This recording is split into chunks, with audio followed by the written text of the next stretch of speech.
Hello everyone. भाई। तो आज हम आपको मिलवा रहे हैं रजनीश यादव से।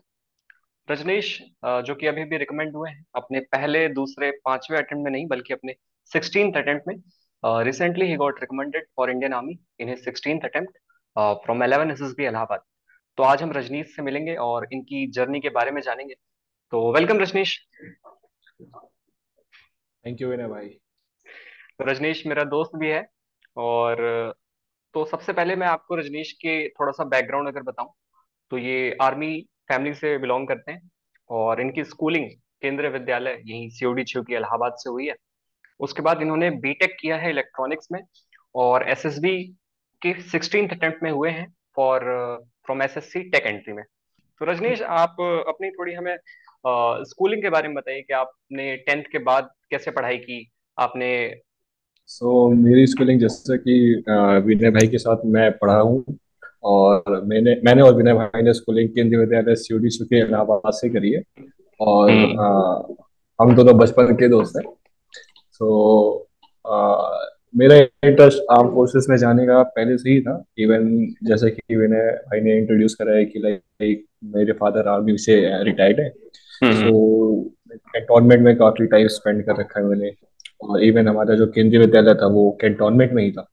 हम्म। सो एक तरीके का जो बैकग्राउंड था, जो मतलब इन्फ्लुएंस था आसपास का, वो मतलब मोटिवेटेड रखता था कि हाँ, एक आर्म फोर्सेस एक अच्छी चीज है, हम्म। एक अच्छी अपॉर्चुनिटी। तो मोस्टली जैसे कि केंद्रीय विद्यालय और आर्मी पब्लिक स्कूल के बच्चे होते हैं तो हमारा नेचुरल इंक्लिनेशन जो है वो आर्म फोर्सेस की तरफ ही रहता है। तो उसके बाद फिर एजुकेशन आपकी 12th हुई उसके बाद फिर आप बताइए फिर कैसे आपने एसएसबी के अटेम्प्ट्स दिए। वो 12th के बाद जो एसएसबी के अटेम्प्ट्स होते हैं, तो एनडीए के लिए मैंने अपियर किया था, लेकिन मेरा एनडीए का एग्जाम क्लियर नहीं हुआ। तो जो अदर अपॉर्चुनिटीज होती है, लाइक कि 10+2 टेक्निकल एंट्रीज होती हैं। और हम्म। उसके अलावा जो नेवी टेक की होती है, और जो जेई मेंस के बेसिस पे होती है। अच्छा। तो वो सारे अटेम्प्ट मैंने दिए थे। तो 10+2 के मेरे टोटल अटेम्प्ट 6 अटेम्प्ट हो गए थे उसी टाइम। और उस टाइम में रिकमेंड हो नहीं पाया था। हम्म। एंड रिकमेंड मैं अभी जाके हुआ इसे। ठीक है तो यानी स्कूलिंग के बाद आपने आर्म फोर्सेस के लिए ट्राई किया। और रजनीश ने 6 एसएसबी दी अपने स्कूल के बाद। टीएस जो कि टेक्निकल एंट्री स्कीम है और नेवी की नेवी टेक एंट्री। लेकिन वहां पे वो रिकमेंड नहीं हो पाए फिर रजनीश कॉलेज ज्वाइन किया एआईटी पुणे। फिर कॉलेज के बाद हाँ। वापस जो एंट्रीज होती हैं उसमें फिर आपने एसएसबी के लिए ट्राई किया। तो कॉलेज के बाद बताइए फिर कॉलेज आपका कैसा था फिर आपने इसकी प्रिपरेशन कब चालू की कौन सी एसएसबी दी सबसे पहली बीटेक के बाद। एसएसबी की प्रिपरेशन वैसा कोई रूल नहीं है कि आप वैसे ही करनी है, बट ये है कि अगर आप अपने अपने पर्सनैलिटी थोड़ी डेवलपमेंट कर लेते हैं, लाइक आप कोई भी जो इवेंट्स होते हैं कि आप कोई भी क्लब से एसोसिएट होते हैं, तो इसमें आपको मतलब अपॉर्चुनिटीज मिलती है कि लाइक कि आप इंटरेक्ट कर सकते हैं और अपनी पर्सनैलिटी को इम्प्रूव कर सकते हैं, जैसा कि सभी करते हैं जो आपके कॉलेज में। हम्म। तो मैंने कुछ क्लब्स ज्वाइन कर रखे थे। मैं एनएसएस क्लब का पार्ट था कॉलेज में। और अच्छा उसके अच्छा। बाद मैं रोबोटिक्स का भी था। हाँ, तो मतलब एक ग्रुपिज्म जो चीज़ होती है ना, वो डेवलप हो जाती है कॉलेज लाइफ में। तो यही मतलब कुछ वैसी खास प्रिपरेशन नहीं थी कॉलेज टाइम पे। ये है कि फिजिकल पे फोकस करना, ठीक है, उसके बाद टेक्निकल से नॉन टेक है, दोनों पे फोकस करना। तो इससे क्या होता है, जो ऑलराउंडेड पर्सनैलिटी डेवलपमेंट हुई थी वो काफ़ी सही हुई थी। हम्म। तो ग्रेजुएशन मेरी आर्मी इंस्टीट्यूट ऑफ टेक्नोलॉजी से हुई है। तो एक तरीके का काफ़ी अच्छा इन्वायरमेंट मिला वहाँ पे। आर्म फोर्सेस जो आर्मी के मतलब बच्चे हैं जो जिनके ब्रैड्स फादर हैं। हम्म। ब्रेस है, हाँ, वो थे, ठीक है। और उसमें काफ़ी सारे ऐसे सीनियर्स थे और इवन मेरे बैचमेट्स थे जो एसएसबी के लिए ऑलरेडी अपीयर कर चुके थे और रिकमेंडेड भी थे। तो हम्म। उनसे बातचीत करके मैं थोड़ा बहुत और ज़्यादा मोटिवेटेड हुआ। इवन जो डायरेक्टर्स हैं, जॉइंट डायरेक्टर्स हैं कॉलेज के, ठीक है, वो भी मतलब आर्म फोर्सेस से रिटायर्ड है। तो मतलब एक तरीके का लगातार मोटिवेशन मिलता रहता है, ठीक है, एक इन्फ्लुएंस बना रहता है कि हाँ, करना है करना है। तो तो एक यानी कि पुश आप मिलता रहता है लगातार। हाँ तो यानी एआईटी पुणे जो आपका कॉलेज था वहाँ पे आपने जो क्लब्स हैं जो कल्चरल ऑर्गेनाइजेशन है अलग अलग उसमें भी पार्टिसिपेट किया एनएसएस का भी मेंबर रहे। और तो वहाँ कहीं ना कहीं जो पर्सनालिटी डेवलपमेंट की चीज़ है और जो एक ग्रुप का एनवायरनमेंट है वो काफ़ी अच्छा खासा आपने वहाँ सीखा। तो उसके बाद हम सीधे एसएसबी के अटेम्प्ट्स पे आते हैं। तो उसके बाद आपने कौन कौन सी SSB the F cat CDS के बारे में बताइए। आपने वो भी रिटर्न दिया। एफकेट और सीडीएस के बारे में बताऊँ, मैंने सीडीएस के एग्जाम 5 बार मैंने अटेम्प्ट करे। और जिसमें अच्छा। से 3 बार क्लियर हुए। और एफ अच्छा। कैट के मैंने 4 टाइम एग्जाम अपियर करे, जिसमें से मेरा एफ कैट एक बार ही निकला। उसके अलावा मैंने जो मेरी अदर एंट्रीज है वो टीजीसी के लिए मैं अपियर हुआ था, एसएससी हम्म। टेक के लिए हुआ था, और जो नेवी की शॉर्ट सर्विस कमीशन एंट्री होती अच्छा। उनके लिए अपियर हुआ था। तो ये शायद आप जॉब भी कर रहे थे, तो ये जॉब के साथ how difficult it was to prepare for these competitive exams like CDS and AFCAT? हाँ, ये सीडीएस और एफ का मैंने ये देखा है कि अगर आप एक बार प्रिपेयर कर लेते हैं लाइक ढंग से, ये हम्म। अपने पहले अटेम्प्ट में अगर आप अच्छे से प्रिपेयर कर लेते हैं तो आपको एक तरीके का आइडिया लग जाता है कि कैसे आने वाले एग्जाम्स में आपको अपियर होना है, कौन कौन से इंपॉर्टेंट टॉपिक्स आपको पढ़ने हैं, और कौन कौन टॉपिक्स ऐसे हैं जो आपके वीक है और जिन पे काम करना है।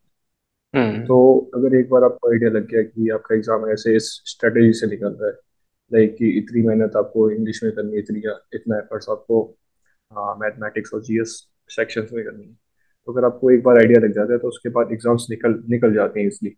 जस्ट आपको थोड़ा बहुत इम्प्रूवमेंट करना होता है। तो मेरी यही थी कि मैंने पहले अटेम्प्ट में मैंने ट्राई किया था बट मेरा नहीं हुआ था, बट मुझे आइडिया लग गया था कि मुझे किस एरिया में एफर्ट करना है। तो उसके बाद मेरे सीडीएस के एग्जाम निकले। और रही बात एफकैट की, एफकैट का मेरा कोई वैसा कुछ इंक्लिनेशन नहीं था एफकैट एयरफोर्स में जाने का। तो मैंने अच्छा। एयरफोर्स में, हाँ, तो एफकैट मैंने कभी सीरियसली प्रिपेयर किया नहीं, बस मैं चला जाता था देने। तो कभी निकलता था कभी नहीं निकलता था। तो 4 में से सिर्फ एक ही बार निकला। अच्छा। ठीक है, तो रजनीश फिर ऐसे आपने कॉम्पिटिटिव एग्जाम खुद से प्रिपेयर करके निकाला है, तो इसके लिए आप ये बताइए कि एफकेट सीडीएस क्या खुद से प्रिपेयर किया जा सकता है? आपने क्या खुद से और यूट्यूब की हेल्प से किया, या आपने कोई कोचिंग ली थी? मैंने भाई खुद के एफर्ट से और यूट्यूब पे जो कंटेंट्स अवेलेबल है या फिर टेलीग्राम हम्म। में जो स्टडी मटेरियल अवेलेबल है हम्म। उनकी हेल्प से हम बिल्कुल निकाल सकते हैं। बट ये है कि आपको थोड़ी बहुत गाइडेंस चाहिए होती है, वो आप यूट्यूब से ले सकते हैं। ठीक है, जैसे हाँ। मैं आपको बता सकता हूँ चैनल्स यूट्यूब पे जो मैंने फॉलो करता था मैं। हाँ हाँ, वो बिल्कुल। पहला एक सीरियस हो गया जो रिसेंटली अभी 1-2 साल में ही हुआ है। और हाँ, उसके सीडीएस अलावा जर्नी। इनसाइट एसएसबी हो गया। हाँ। इनसाइट एसएसबी हो गया। ओके। और उसके अलावा गवर्नमेंट एग्जाम फंडा के जो करंट अफेयर्स होते हैं ओके। वो भी एकदम अप टू पॉइंट होते हैं, वो काफी अच्छे होते हैं। और एक और चैनल है एफर्ट टुगेदर है, जिसमें साइंस के जो वीडियोस है ना वो काफी ओके। अच्छे हैं। मतलब उन्होंने मतलब काफी ब्रॉडली एनसीईआरटी उसको कवर कर रखा है। तो साइंस के लिए वो काफी बेनिफिशियल है। और अपार्ट फ्रॉम इंग्लिश, इंग्लिश के लिए भी काफी अच्छे अच्छे चैनल्स है। और उसके बाद काफी मटेरियल अवेलेबल है टेलीग्राम जो सफिशियंट है मतलब। तो यानी कि यूट्यूब पे कुछ चैनल हैं जो आपको sufficient content, relevant content provide करा रहे हैं, तो आप सेल्फ स्टडी से और यूट्यूब के इन चैनल्स के हेल्प लेकर भी कॉम्पिटिटिव एग्जाम को निकाल सकते हैं। जैसे कि रजनीश ने बताया 2-3 चैनल का नाम, CDS journey, insight SSB, government exam फंडा, और एक और कौन सा बताया? तो आप इन चैनल का यूज करके भी एफर्ट टुगेदर। एफर्ट टुगेदर, तो रजनीश ने इन सोर्सेज की हेल्प ली थी ड्यूरिंग हिज प्रिपरेशन, और आप यूट्यूब की से हेल्प लेके अपने कॉम्पिटिटिव एग्जाम की प्रिपरेशन आराम से कर सकते हैं। तो रजनीश, मूविंग फॉरवर्ड, जब आप एसएसबी जा रहे थे, तो आप रिकमेंड तो 16th अटेम्प्ट में हुए हैं, तो जो स्टार्टिंग के इतने एसएसबी में जो फेलियर मिले, कई बार आप स्क्रीन आउट हुए हैं, कई बार आप कॉन्फ्रेंस आउट हुए हैं, तो तो कैसा आपने, आपको क्या लग रहा है कि what you have changed this time, how you have improved, या फिर how was your performance in this SSB which lead you to recommendation? एक चीज होती है लाइक कि जो मैंने इस बार काम करी कि एक परफॉर्मेंस ऑफ प्रेशर होता है, लाइक कि आपके मन में ये रहता है कि you have to perform anyhow. ठीक है, आपको रिजल्ट चाहिए होता है। तो जिससे क्या होता है कि जो एक प्रेशर होता है माइंड का वो बिल्ड हो जाता है। तो आपके मन में मतलब आप अपने माइंड में उतना बेस्ट दे नहीं पाते आप, जितना आपको देना होता है अपने एबिलिटी के अकॉर्डिंग। हम्म। सो इस बार मैंने वो चेंजेस करे। एंड अपार्ट फ्रॉम दैट मैंने एनालाइज किया कि मैं और कहाँ कहाँ इंप्रूवमेंट कर सकता हूँ अपने टास्क में, लाइक जीटीओ में मैं कहाँ इंप्रूवमेंट कर सकता हूँ, साइक में मैं और कैसे इम्प्रूव कर सकता हूँ। लाइक मेरे वेट नहीं बन रहे, 30 सेकंड में आइडियाज नहीं आ रहे, तो वो कैसे आइडियाज आ सकते हैं। और दूसरी बात ब्रेन स्टॉर्मिंग मैंने करी, लाइक कि कोई पिक्चर दिखाए तो उसमें मैं कितने पॉसिबल आइडियाज आ सकता है, उस पर कितने पॉसिबल आइडियाज में मैं स्टोरी लिख सकता हूँ। And apart from that current affair की जो रेगुलर अपडेट है उससे मैं काफी अपडेट रहता हूँ। लाइक कि करंट अफेयर का ये सीन है कि आपने एक बार पहले प्रिपेयर कर लिया, लाइक कि आपने इंडिया और उसके नेबर के रिलेशंस पहले अंडरस्टैंड कर लिया, लाइक हिस्ट्री और रिसेंट ईयर में क्या क्या हुआ है। उसके बाद आप करंट अफेयर पढ़ते रहे तो आपको एक इंसाइट मिलता रहता है कि दुनिया में ये चल रहा है। और इसका रीजन क्या है, क्यों चल रहा है। तो ये सब चीजें जो कि, तो हम्म। इस बार यही था कि लाइक कि उतना प्रेशर लिया नहीं परफॉर्मेंस का। ठीक है, इतना था कि अगर प्रेशर लूंगा परफॉर्मेंस का तो अच्छा जाएगा नहीं, और वैसे ही मैं रिजेक्ट होते ही रह रहा हूँ। ठीक है, तो हाँ। एक बार और रिजेक्ट हो जाऊंगा तो ऐसा कोई बात नहीं है।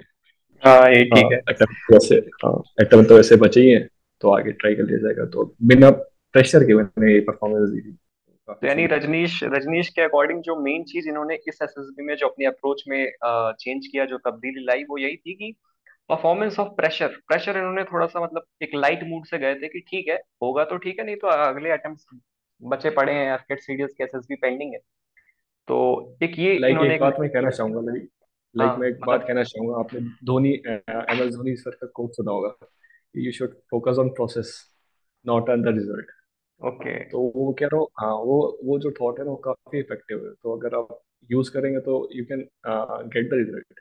हम्म। हाँ। नहीं तो यानी कि ये काफी बढ़िया रजनीश ने बताया कि आपको परफॉर्मेंस का कोई प्रेशर अपने ऊपर ऐसे नहीं लेना है कि नहीं भाई मेरे को अच्छा ही करना है। और तो बाकी इसके पहले जो 15 अटेम्प्ट्स में थे, 16th अटेम्प्ट में आप रिकमेंड हुए, बाकी पिछले 15 अटेम्प्ट्स में क्या हुआ है? कितने times you got screened out and you got screened in? तो 15 अटेम्प्ट्स में मैं कुल मिला के 11 बार स्क्रीन आउट हुआ हूँ, और 4 बार मैं कॉन्फ्रेंस आउट हुआ हूँ। जिसमें हम्म। से जिसमें से मैं आपको और थोड़ा डिटेल में बताता हूँ, लाइक 6 अटेम्प्ट्स जो मैंने दिए थे वो 10+2 के बाद दिए थे, जिसमें से मैं 5 बार स्क्रीन आउट था, 1 बार कॉन्फ्रेंस आउट था। और हम्म। जो बाकी के रिमेनिंग अटेम्प्ट है, 10 अटेम्प्ट, जिसमें से एक रिकमेंडेशन दिए, वो हम्म। मैंने ग्रेजुएशन में आते हुए दिए। तो हम्म। कुल मिला के 11 टाइम्स मैं स्क्रीन आउट 11 हूँ, टाइम्स। 4 बार कॉन्फ्रेंस आउट और 1 बार recommend। ठीक है, यानी कि 16 अटेम्प्ट में रजनीश एक बार रिकमेंड हुए और 11 बार स्क्रीन आउट हुए, और 4 इनकी कॉन्फ्रेंस आउट हुई है, और 16 में रिकमेंड हुए हैं। तो रजनीश, ये जैसे स्क्रीन आउट का ये जो कॉन्सेप्ट है, तो इस पे आपकी क्या विचार है? मतलब क्या आप सोचते हैं स्क्रीन आउट कभी इतनी प्रिपेयर करके जाओ और आप स्क्रीन आउट हो जाते हैं, तो ऐसे जो डिफेंस एस्पिरेंट है जिनको अभी थोड़े फ्रेश हैं या फिर थोड़े नए रिपीटर्स हैं, जो एक बार दो बार स्क्रीन आउट हो जा रहे हैं, तो उनके लिए आपका क्या मैसेज है? Because multiple failures, multiple times screen out होके, तो it was very difficult, it was very challenging to call your parents and say the same thing कि आई गॉट स्क्रीन आउट। तो इसके बारे में आप मतलब क्या कहना चाहते हैं आगे वाले एस्पिरेंट्स को कि स्क्रीनिंग को कैसे देखना है, क्या इससे घबरा जाना है? मैसेज तो मेरा यही है कि लाइक कि अगर आप स्क्रीन आउट हो रहे हैं तो मैं ये कहता हूँ कि आप लगातार लगे रहिए। अगर आप लगे रहेंगे तो आपके चांस बने रहेंगे, और जिस दिन आपने छोड़ दिया उस दिन आपके चांस जीरो हो जाएंगे। तो हम्म। भले ही आप स्क्रीन आउट हो रहे हैं, you have hmm. To be involve. ठीक है, you should try for other attempts. ठीक है, तो ये है कि अगर आप देते रहेंगे तो आपके चांसेस बने रहेंगे, क्योंकि यार अगर आपने एफर्ट डाले तो ऑब्वियसली उनका रिजल्ट मिलना है, भले ही आज ना मिले, कल ना मिले, लेकिन आपको परसों मिलेगा। ठीक है, हम्म। तो आपको ये लगे रहना है, ये नहीं कि आप स्क्रीन आउट हो गए, आप डिमोटिवेट हो रहे कि आप एसएसबी नहीं जाएंगे, तो ऐसा कुछ नहीं है। यू शुड बी हाँ काइंड बिल्कुल, मोटिवेटेड क्योंकि कि screen out is very normal, it is just part of a defence aspirant. आज आप नहीं हुए स्क्रीन आउट, कभी ना कभी आप हो जाएंगे, या फिर आज आप नहीं हो पा रहे हैं, आप हो जाएंगे। बस आपको अपनी जो चीजें हैं, जो रिक्वायरमेंट है, उस पर काम करना है। और स्क्रीनिंग का कोई ऐसा सटीक चीज नहीं है कि आप हर बार हो जाएंगे। जैसा रजनीश खुद ही इतनी बार स्क्रीन आउट हुए, but still he worked, he went again and got screened in, and finally he made it. तो इनसे ये चीजें सीखने के लिए इन्होंने जैसे बताया कि स्क्रीनिंग से घबराना नहीं है। तो Rajneesh, how does it feel जब वो चेस्ट नंबर बुलाते हैं कि फाइनली चेस्ट नंबर फलाना, क्या चेस्ट नंबर था, तो फीलिंग कैसी होती है? फीलिंग ये रहती है, फीलिंग तो मिक्स रहती है। लाइक आप एक साइड इमोशनल होते हैं, दूसरी साइड हैप्पीनेस भी होती है कि लाइक कि आपने जो सोचा था, जिसके लिए आप हाँ। एफर्ट कर रहे थे कितने ईयर से, वो फाइनली आ हाँ। गया है वो टाइम। हाँ। हाँ। तो फीलिंग वही रहती है, लाइक कि हाँ, जो किया है वो मिल गया, अब कुछ नहीं चाहिए। यही चाहिए था। हाँ। फिर रिकमेंडेशन के बाद क्या किया? जॉब रिजाइन मार दिया कि चल रही है? हाँ, डिजाइन मार दिया। नहीं, ये सही है। ठीक है। फिर रजनीश की मेरिट लिस्ट भी आई चुकी है, रजनीश अब कुछ दिनों में जाएंगे ओटीए चेन्नई, और रजनीश की ट्रेनिंग चालू होगी। ट्रेनिंग लगभग कब से चालू होगी आपकी? नोटिफिकेशन के अकॉर्डिंग ट्रेनिंग अप्रैल में स्टार्ट हो, मे अप्रैल बी में? The first week of April. Okay. तो रजनीश, और हम अगर इंटरव्यू की बात करें कि अब अगर हम हार्ड कोर रिपीटर्स के लिए बात करें, क्योंकि आप 16th अटेम्प्ट में रिकमेंड हुए हैं, तो आपने हर बार ही करंट अफेयर पढ़ा होगा, आप हर बार स्टोरी के लिए फॉर्मेशन की प्रैक्टिस कर रहे होंगे, WAT के लिए ब्रेनस्टॉर्मिंग कर ही रहे होंगे, तो इंटरव्यू के रिस्पॉन्सेज बना ही रहे होंगे। तो इसमें आपने कोई ऐसी चीज सीखी हो कि क्या इसमें पॉलिशिंग की रिक्वायरमेंट है, क्या इसकी प्रैक्टिस से बेनिफिट होता है, या फिर किस चीज की प्रैक्टिस बेकार है, इसमें आप क्या बताना चाहेंगे? मैं तो ये कहना चाहूंगा कि एक कोट होता है ना, practice make the person perfect. Hmm. ठीक है। अगर आपने प्रैक्टिस नहीं करी तो आपकी जो परफॉर्मेंस है कहीं ना कहीं लैग करी। लाइक मैं बता रहा हूँ आइडिया, लाइक ब्रेन हम क्यों करते हैं? ताकि हम इसलिए करते हैं ताकि जो मिनिमम अमाउंट ऑफ टाइम है उसमें हमारे पास कई सारे मल्टीपल आइडिया हैं। ठीक है, और उन मल्टीपल आइडियाज में कोई हम एक अपना बेस्ट रिस्पॉन्स दे सके उन पे। ठीक है, अगर आपने नहीं कर रखी है तो ऑब्वियसली आपके पास उतने अच्छे लेवल का आइडिया नहीं आएगा। अगर आप कोई भी स्टोरी लिख रहे हैं, नॉर्मल स्टोरी, मैं ये नहीं कहता कि आपको बेस्ट लिखना है। बंदे जो होते हैं रिकमेंड, वो नॉर्मल आइडिया स्टोरीज लिख के रिकमेंड हो जाते हैं। ठीक है। हम्म। बट बट हमें थोड़ा, अगर कुछ अलग करना है, कुछ लाइक कि कुछ थोड़ा ज्यादा एक्स्ट्रा करना है, कुछ अलग करना है, चाहे वो साइक हो गया चाहे इंटरव्यू, तो हमें पहले से प्रैक्टिस करनी पड़ेगी। ठीक है। लाइक कि कुछ कुछ होते हैं जो पहले अटेम्प्ट में रिकमेंड हो जाते हैं। ठीक है। हाँ, हम्म। उन्हें प्रैक्टिस की जरूरत नहीं पड़ती, लेकिन अगर आपको अटेम्प्ट एक से ज्यादा लग रहे हैं, 5 अटेम्प्ट लग रहे हैं, हम्म। 6 अटेम्प्ट लग रहे हैं, तो इसका हम्म। मतलब क्या है? आपको इम्प्रूवमेंट की जरूरत है। So you need to work on it. ठीक है। चाहे वो साइक हो गया, चाहे इंटरव्यू हो गया, चाहे जीटी हो गया, तो यही है कि आपको करना पड़ेगा। अगर आप पहले या दूसरे या तीसरे अटेम्प्ट या चौथे अटेम्प्ट में रिकमेंड नहीं हुए, तो इसका हाँ। मतलब ही यही है कि हाँ, आपको इम्प्रूवमेंट करना है, प्रैक्टिस करनी है, तब जाके हम्म। आपको एसएसबी। हाँ। इवन आप किसी किसी बोर्ड में गए होंगे। इवन मैं आपको अपना एक्सपीरियंस बताऊंगा, विशाखापट्टनम के बोर्ड में। इवन जब कॉन्फ्रेंस हो रही थी, तो वहाँ पे जब एसएसआर रिजल्ट आने के पहले ब्रीथिंग देता है, तो वहाँ पे एक ऑफिसर ने ये भी कहा था कि एसएसबी अगर आप आ रहे हैं तो एसएसबी आपको प्रैक्टिस करके आनी चाहिए, एकदम प्रिपेयर करके आना चाहिए। ये नहीं कि आप प्रिपेयर करके आ रहे हैं। ठीक है। हम्म। तो अगर आपने प्रिपरेशन अच्छे से की तो आप रिकमेंड हो जाएंगे। अगर आपने नहीं की प्रिपरेशन और आपके 5 से ज्यादा अटेम्प्ट हो गया, तो थोड़ा डिफिकल्ट हो जाएगा रिकमेंड होना। तो तो यानी SSB makes preparation. Starting starting में आपको अपना बेस्ट देना है, लेकिन अगर फिर भी आप रिकमेंड नहीं हो रहे हैं, तो उसका साफ मतलब है कि कहीं ना कहीं आपकी पर्सनैलिटी में कुछ एरर है, या उनके फ्रेम स्ट्रक्चर से कुछ एरर है, और उसके लिए आपको अब प्रैक्टिस की जरूरत है। बीट साइक, GTO, या फिर इंटरव्यू के रिस्पॉन्सेस, या फिर ग्रुप डिस्कशन। तो अगर आप नहीं हो पा रहे हैं कहीं, आपको अब उन चीजों पे काम करने की जरूरत है, यही अभी रजनीश ने बताया। तो रजनीश, जब इतने अटेम्प्ट्स में नहीं होता है, जब आपके इतने अटेम्प्ट्स में नहीं हुआ, तो हम कहीं ना कहीं एक थोड़ा बैकअप की ओर भी सोचते हैं। और जैसे इंटरव्यूअर खुद ही पूछ लेता है कि Rajneesh, what if you couldn't make it this time, तो क्या आपने भी अपना कुछ बैकअप डिसाइड कर लिया था, या फिर आप सिर्फ इसी पे लगे हुए थे, या आपने कुछ सोचा था? At the back of mind सबके दिमाग में रहता है कि अगर नहीं हुआ तो क्या होगा। हाँ, ठीक है। बिल्कुल। ऐसा कोई नहीं होता कि और वो भी SSB, ऐसा फुल नहीं ऑफ होता। अनसर्टेनिटी।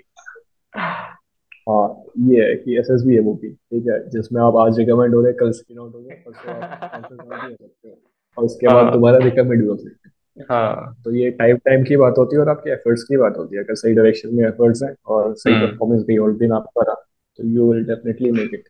और आपके अंदर हम्म। क्वालिटी है तो आप हो जाएंगे। तो ये उतना सर्टेन प्रोसेस नहीं है, बट स्टिल आपके at the back of the mind एक बैकअप प्लान होना चाहिए कि अगर नहीं हुआ तो क्या करेंगे। क्योंकि यार जो लिमिट है एसएसबी की, या फिर कोई भी एंट्रीज की देख लीजिए, लाइक सीडीएस की देख लीजिए, तो 25 है, हम्म। और टेक एंट्रीज की 27 है। ठीक है। अगर आप मान लीजिए 25 के हो गए और आपका नहीं हुआ, तो आप क्या करेंगे? लाइफ में कुछ होना चाहिए आपके बैकअप प्लान के लिए। तो रही हम्म। बात मेरी बैकअप प्लान के लिए, तो मैं कॉर्पोरेट में कर ही रहा था।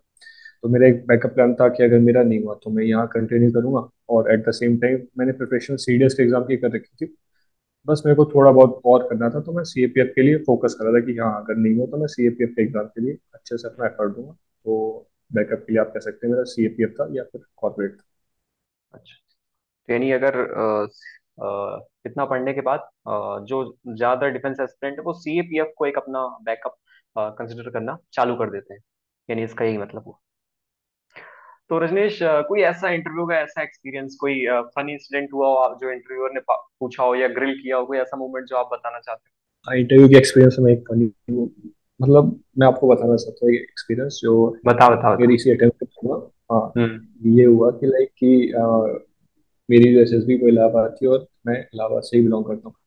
सो मैं जैसे ही रूम में गया, तो जो इंटरव्यूइंग ऑफिसर थे वो हम्म। बेसिकली अभी एडी से थे। तो उन्होंने मुझसे कहा कि यू थोड़ा बेसिकली थोड़ा बिलोंग फ्रॉम थोड़ा दिस। थोड़ा तेज बोल, तेज बोल। ठीक है, ठीक। तो यार उन्होंने कहा कि तुम यहीं के हो, तो तुम मुझे हम्म। कुछ 5 चीजें बताओ इलाहाबाद के। तो ये तो मैंने इसको पहले डाउन कर, से प्रिपरेशन इसको की डाउन, इसको डाउन कर। हाँ बोल। थी। तो हाँ। मैंने पहले से प्रिपरेशन कर रखी थी कि tell me about the things, tell me about your place, ठीक है, इलाहाबाद। तो उन्होंने मुझसे 5 चीजें पूछी थी। तो मैंने उनसे उन्हें मतलब पूरे एक सेंटेंस के फॉर्म में बोलना स्टार्ट किया, तो उन्होंने मुझे यहीं रोक दिया। मुझे कहा हम्म। कि तुम मुझे इसे पॉइंट फॉर्म में बताओ, ठीक है। क्या पूछा, क्या था तो क्वेश्चन, क्या था? टेल मी अबाउट इलाहाबाद, ठीक है। Allahabad, okay okay. हाँ, तो I started explaining in sentence form, ठीक है। हाँ। सो ही फिर? Stop me there only and asked me to explain point form. So I started explaining, giving him a point from like it is a religious place. Okay, it is a place where two river like Ganga and Ganga hmm and Saraswati confluences and make a place Sangam. Okay, like this I started explaining. And one point I mentioned and that like Allahabad is the administrative capital of Uttar Pradesh. Okay, like that point I have read from Wikipedia. Okay, अच्छा। and an year before or an year before I read that one. Okay, and I I started asking questions on that. How Allahabad is the administrative capital of Uttar Pradesh. Okay, but in originality, the administrative capital of Uttar Pradesh is Lucknow. Okay, so what I so मुझे लगा कि administrative capital ये मैंने पढ़ा है, ये सही होगा, ठीक है। तो उसके बाद मैंने क्या किया, like I started giving reasons कि why Allahabad is the administrative capital of उत्तर प्रदेश, ठीक है। सो तो तो उन्होंने मतलब पूछ रहे कि एडमिनिस्ट्रेटिव कैपिटल कैसे है, ठीक है। हम्म अपने आप को डिफाइन करते रहा लाइक कि सर एडमिनिस्ट्रेटिव का मतलब ये होता है कि जिसमें इन्वॉल्व हो लेजिस्लेटिव, एग्जीक्यूटिव, जुडिशरी तीनों, ठीक है। तो मुझे पूछते रहे कि ऐसा कैसे हो सकता है, एडमिनिस्ट्रेटिव मतलब क्या होता है। नो लो सर, एडमिनिस्ट्रेटिव मतलब सिर्फ एडमिनिस्ट्रेशन ही नहीं होता, उसमें तीनों आते हैं, लेजिस्लेटिव, एग्जीक्यूटिव, जुडिशरी। तो वो मेरे बेसिक क्वालिटी पे आते हैं, like tell me what are the different organs of government. उसके बाद वो उन्होंने पूछा लाइक कि लेजिस्लेटिव में क्या आते हैं, tell me with respect to Uttar Pradesh, ठीक है। तो मैंने बोला सर ये होते हैं, क्या कहते हैं, विधानसभा होते हैं, विधान परिषद होते हैं, ठीक है। बोलते कि हम्म एग्जीक्यूटिव में क्या आते हैं, मतलब सीएम आते हैं। मतलब सीएम ही आते हैं, मतलब सर नहीं, सीएम के अलावा डीएम भी आते हैं सर, पुलिस भी आती है, ठीक है। उसके बाद जुडिशरी में पूछा कि जुडिशरी में क्या आते हैं, ठीक है। उसके बाद हम्म। फिर वो बैक टू द क्वेश्चन है कि एडमिनिस्ट्रेटिव कैपिटल कैसे हुई। फिर मैं वही जवाब दे रहा हूँ जो मैंने पहले दिया था कि लाइक सर एडमिनिस्ट्रेटिव एक इंग्लिश वर्ड है, ठीक है, जिसमें सर तीनों आते हैं, ठीक है। अच्छा। तो हाँ, at the end IO fed होके मुझसे पूछता है कि तुमने ये वर्ड कॉपी कहाँ से किया। तो, बता दिया सर तो विकिपीडिया। मैंने कहा हाँ सर, मैंने विकिपीडिया से किया। तो फिर अच्छा। आयो मुझे कहता है कि तुम्हें पता है विकिपीडिया, ये जो इंफॉर्मेशन है वो जल्दी एडिट एडिट मतलब कर, अपडेट ही नहीं हाँ। होते। हाँ, अपडेट ही नहीं अच्छा होते। बोला हाँ अच्छा सर, अच्छा। अपडेट नहीं होते, हाँ। तो फिर बोले कि ये तुम्हारी गलती नहीं है, विकिपीडिया वाले की गलती। उसके बाद मूव ऑन हो गया दूसरे क्वेश्चन पे। हाँ, तो ये कहना चाहिए पूरा डिस्कशन आई लगभग, agree with, I agree with you sir. उसके बाद ये पूरा डिस्कशन मतलब जाते ही मेरे 10-15 मिनट ये इस पे डिस्कशन चलता रहा, अच्छा। एडमिनिस्ट्रेटिव कैपिटल पे चलते रहा। तो eight the end of the interview आयो, जो इंटरव्यू ऑफिसर थे उन्होंने खुद ही बता दिया कि administrative capital of Uttar Pradesh क्यों नहीं है। उन्होंने लास्ट में रीजन दे दिया। अच्छा। उन्होंने फिर लास्ट में एक्सप्लेन कर दिया कि लाइक कि administrative capital of Uttar Pradesh Lucknow है, पहले इलाहाबाद थी, ठीक है, वो शिफ्ट क्यों हुई, ये सब रीजन मुझे बता दिया आपने।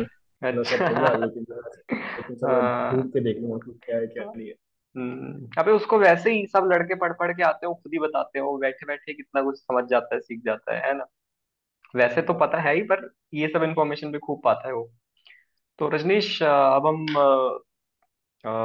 इस इंटरव्यू सेशन के एंड पे हैं। तो अब आप क्या मैसेज देना चाहते हैं अपने जो नए फ्रेशर्स हैं, उनको भी, उनके लिए आपका क्या मैसेज है, जो स्क्रीन आउट हो जा रहे हैं? क्योंकि स्क्रीन आउट को भी का भी आपको एक्सपीरियंस अच्छा खासा है। उनके लिए आपका क्या मैसेज है? और जो एक हार्डकोर रिपीटर है, जो 12 अटेम्प्ट, 14 अटेम्प्ट हो चुके हैं, जिनका नहीं हो रहा है, उनके लिए आपको, आपका क्या जो सजेशन है, क्या टिप्स है, एक एक करके तीनों के लिए, फ्रेशर्स के लिए क्या है? फ्रेशर्स के लिए यही है कि एसएसबी अगर आप पहले अटेम्प्ट में जा रहे हैं, जैसे कि सभी कहते हैं कि पहले अटेम्प्ट में हम्म। कर लेते हैं, हम्म। तो कह रहा बहुत हूँ धीरे कि बोल रहा आप है यार, तेज बोल भाई। कह रहा हूँ कि जैसे सभी कहते हैं कि पहला अटेम्प्ट जो होता है वो गोल्डन अपॉर्चुनिटी होती है।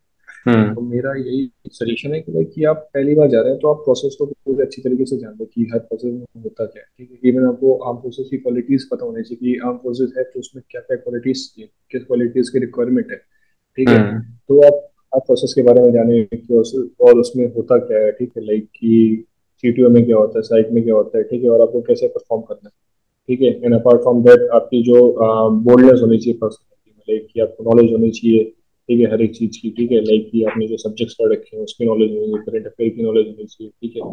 तो आप फिर अगर एज अ फ्रेशर पहले अटेम्प्ट के लिए जाए तो ये सब प्रिपेयर करके जाए ताकि पहले अटेम्प्ट में निकल। तो यानी फ्रेशर्स जो है वो, अगर आप प्रोसेस को और अच्छे से समझना चाहते हैं तो एक डॉक्यूमेंट्री सीरीज भी बना रखी है, वो आप देख सकते हैं। नहीं तो जो रिटायर्ड ऑफिसर्स हैं उन्होंने अपने अपने काफी यूट्यूब पे जो वीडियोस डाले हैं, आप उन ऑफिसर्स के जो ब्रीफिंग है या फिर जो उनके जो व्यू पॉइंट है वो आप उनके यूट्यूब से भी सुन सकते हैं। वो भी आपको हेल्प करेंगी।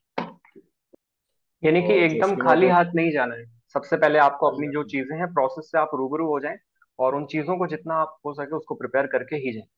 ये फ्रेशर्स के लिए रहा। स्किन आउट वालों के लिए क्या आपका मैसेज है?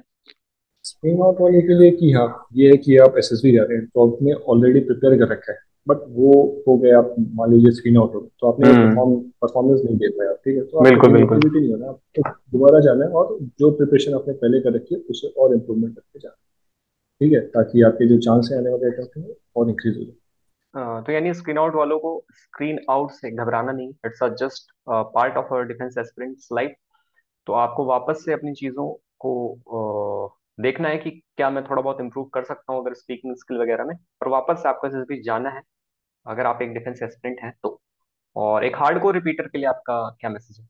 हार्डकोर रिपीटर के लिए मेरा मैसेज यही है कि आप अपने हर एक टास्क में एनालाइज करिए, लाइक कि आपको इम्प्रूवमेंट किस टास्क में चाहिए, ठीक है। और आप देखिए कि कौन से ऐसे टास्क है जहाँ पे आपकी परफॉर्मेंस कम है और आप उसे और कैसे अच्छी तरीके से प्रेजेंट कर सकते हैं, लाइक कि इंटरव्यू में आप अपने जो आप आंसर दे के आ रहे हैं, ठीक है, उससे आप सोचिए कि ये जो आंसर मैंने दिए क्या ये जस्टिफिएबल है कि नहीं, ठीक है। अगर वो जस्टिफिएबल नहीं है, कि अगर आप उस आंसर से जस्टिफाई खुद नहीं है तो आयो कैसे होगा जस्टिफाई, ठीक है। तो आप जो चीज करके आ रहे हैं, ठीक है, आप उसे एनालाइज करिए और उससे सोचिए कि आप और किस तरीके से अच्छे तरीके से बेटर तरीके से प्रेजेंट कर सकते हैं। ठीक है। तो यानी रिपीटर्स के लिए रजनीश का मैसेज यही है कि आपने अपनी जो चीजें हैं, जो टास्क है, जो इंटरव्यू के रिस्पॉन्स है, उसको एक बार फिर से कहीं ना कहीं एनालाइज करना है कि क्या मैं इसमें कुछ इम्प्रूव कर सकता हूँ। और इंट्रोस्पेक्शन करके रजनीश ने यही किया, उन चीजों को इम्प्रूव किया, और फाइनली ही गॉट रिकमेंडेड। तो रजनीश, ऑल द बेस्ट, और थैंक यू मीटिंग में आने के लिए, और ट्रेनिंग जाओ, स्वॉर्ड ऑफ ऑनर लाओ। ठीक है। और रजनीश के साथ एक फनी इंसिडेंट भी हुआ था, मैं आपको बताता हूँ। रजनीश का एफकेट जब क्लियर हुआ तो रजनीश की एसएसबी छूट गई एफकेट वाली, मेरी वजह से। हुआ क्या कि जिस टाइम रिजल्ट आता है उस टाइम साइट काफी बिजी रहती है। तो रजनीश और मैंने बात किया, उसने कहा कि मेरा नेट नहीं चल रहा है, मेरा रिजल्ट देख ले। तो मैंने इसका रिजल्ट लॉग इन करके देखा, और मैं लॉग आउट नहीं किया। फिर मैं ऐसे कहीं गया हूँगा, फिर 1-2 मिनट बाद में आया, फिर मैंने सोचा डेट चूज कर लेते हैं। तो जो एफकेट की जो सबसे पहली डेट थी, फर्स्ट डे फर्स्ट शो, मैं जल्दी लेता हूँ, मुझे लगा कि मेरा लॉगिन है, तो मैंने सबसे लेटेस्ट वाली डेट चूज कर ली। और फिर मैं फोन स्विच ऑफ करके अपना कुछ, फोन स्विच ऑफ रखता था मैं उस टाइम ज्यादातर। फिर रात को मैं फोन खोला, 8-10 बजे रजनीश का कॉल आता है कि भाई ये क्या कर दिया, तूने मेरी डेट चूज कर ली है। चल कोई बात नहीं, अब अपनी तो चूज कर ले। फिर मैं अपनी, क्योंकि मैंने जो डेट चूज की वो असल में रजनीश की आईडी से चूज कर ली, फर्स्ट डे फर्स्ट शो, 10-15 दिन के अंदर ही एसएसबी। तो रजनीश को जाना नहीं था, रजनीश को छोड़नी पड़ी। और फिर मैंने अपनी जब डेट चूज करने के लिए आईडी खोली तो सब भर चुकी थी। तो मुझे मिली 6 अगस्त, और उस टाइम मेरा सीएपीएफ का एग्जाम था, तो मेरी भी छोड़नी पड़ी। तो हम दोनों को एसएसबी छोड़नी पड़ी थी, एक ही मूवमेंट हुआ था। तब रजनीश, मेरी वजह से तेरी एसएसबी छूट गई थी, कोई बात नहीं यार, हाँ। एयरफोर्स की थी। यार अब तो हो ही गया, आर्मी चाहिए था, आर्मी मिल गया, है ना। रजनीश, तो फाइनली सब कुछ हो गया है, तो अब ये बता कि कब जा रहा है, हाउ एक्साइटेड यू आर, अभी क्या चल रहा है? अभी तो फिजिकल पे काम कर रहे होगे, है ना? ज्वाइनिंग आने वाली हाँ होगी। भाई, उसी पे काम कर रहे लगभग कब तक आ जाएंगी ज्वाइनिंग? हैं। ज्वाइनिंग यार, कोर्स तो अप्रैल में स्टार्ट है, पहले वीक से। तो हम्म। रिपोर्टिंग भी फर्स्ट वीक ऑफ अप्रैल ही होगी, या फिर लास्ट वीक ऑफ मार्च। हाँ हाँ, रजनीश की मेरिट आ चुकी है, बस रजनीश को इंतजार है कि ज्वाइनिंग लेटर घर पे दस्तक दे और रजनीश अपनी ट्रेन की टिकट कटाए। तो बढ़िया है। रजनीश के बारे में वैसे हमने स्टार्टिंग में बताया ही था कि ये मेरे स्कूल का दोस्त है, और अच्छा लग रहा है, हम में से पहला आदमी है जो अफसर बना है। तो ठीक है Rajneesh, all the best for your journey. और आप एक थैंक कोई you very final much. Final message अगर कुछ किसी व्यूवर्स को देना चाहते हो तो आप दे सकते हैं। फाइनल मैसेज यही है कि always keep working hard and never give up on your dreams. हाँ, जो चीज चाहिए उसके लिए आपको काम करते रहना चाहिए रजनीश के अकॉर्डिंग। और कुछ होता है यार। और कुछ, अबे मुझे वो याद आ गया क्या, बता।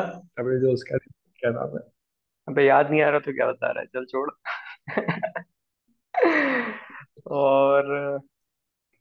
और कुछ बता।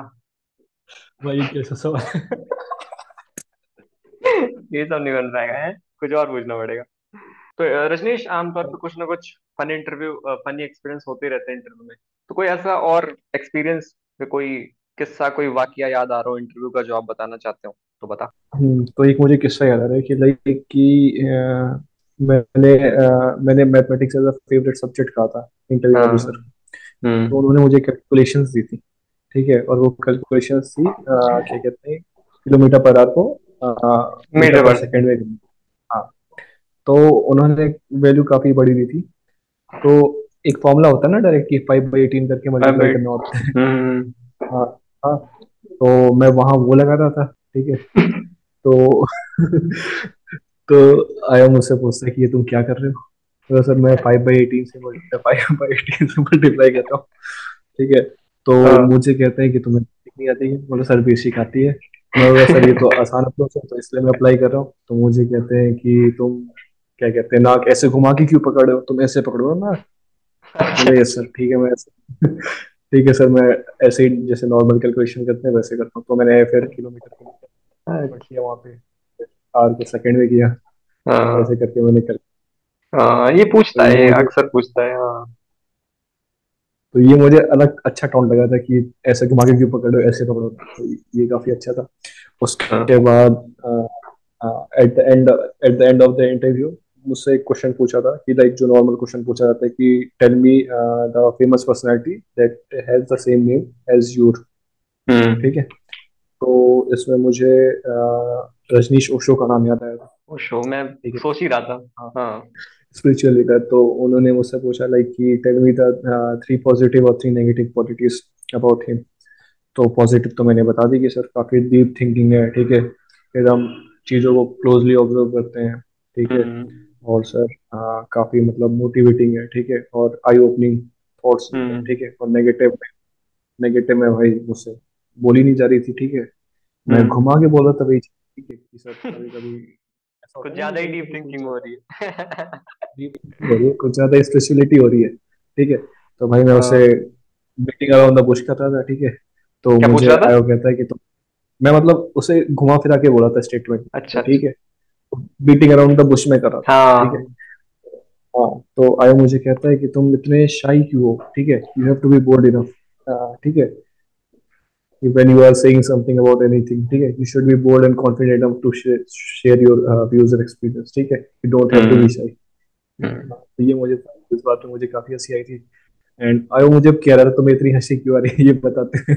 ठीक है।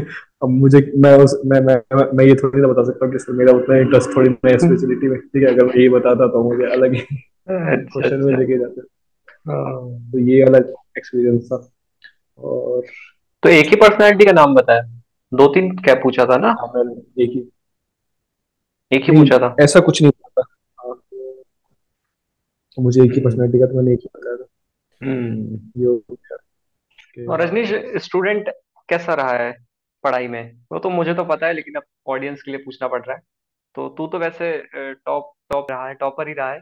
तो फिर भी मार्क्स वार्क्स बता दे अपने 10th 12th बीटेक के। तो 10th में मैंने 10 CGPA थे मेरे, विच हाँ। Is same as 95%, and 12th में मेरे 86.4 परसेंटेज थे। एंड कमिंग टू ग्रेजुएशन मेरे यार 80.2 परसेंटेज। 88.2 ग्रेजुएशन? भाई साहब। 80.2 भाई। अबे सब एक ही है, 80 88 एक ही होता है आजकल। तो यानी रजनीश एक काफी चलिए। पढ़ने वाला, काफी पढ़ाई में एक बहुत ही अच्छा स्टूडेंट रहा है रजनीश बचपन से ही। In 10th he got 10 CGPA, in 12th he got 88 percentage, और in BTech he got 80.4 percentage from AIT Pune. तो पढ़ाई लिखाई के बाद फिर, और रजनीश स्पोर्ट्स में कैसा रहा आपका? स्पोर्ट्स क्या क्या खेलता था?